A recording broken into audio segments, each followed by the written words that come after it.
दादू शहर के मशहूर दरगाह शाकिर पीर भरसा एसी डे ग्राउंड सामू चांडिया बरादरी जो न्याज़ वल्द मोहम्मद जुमन चांडियो के घर से हथियारबंदन जो कातलाणो हमलो करे हथियारन जा मुंह खोले छड़िया।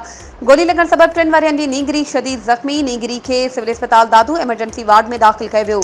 नींगरी के चाचे न्याज़ वल्द मोहम्मद जुमन चांडियो दायो त असांजी ज़मीन ते कुर्बान अज़ीज़ुल्लाह वहीद चांडियो जेके असांजी ज़मीन ते कब्ज़ो करे वेठा आहिनि। कब्ज़ा खोर जे मथां मां कानून की मदईयत में दरख्वास्त दाखिल कराई। हाणे तंहिं जवाबदार धुर मूंखे केस तां हथ खणण जूं धमकियूं ॾेई रहा हुआ।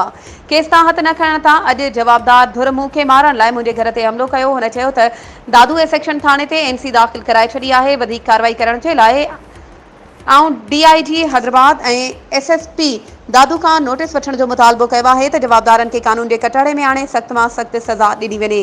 ॿी सूरत में मां SSP ऑफिस आॾो पंहिंजो पाण खे पेट्रोल हारे बाहि ॾेई साड़े छॾींदसि। वधीक ख़बरूं ऐं अपडेट्स जे लाइ असांजे चैनल खे सब्सक्राइब कयो ऐं हा बेल आइकन खे प्रेस करण न विसारिजो त जीअं असांजी हर नई अचण वारी वीडियो तव्हां ताईं पहुचे।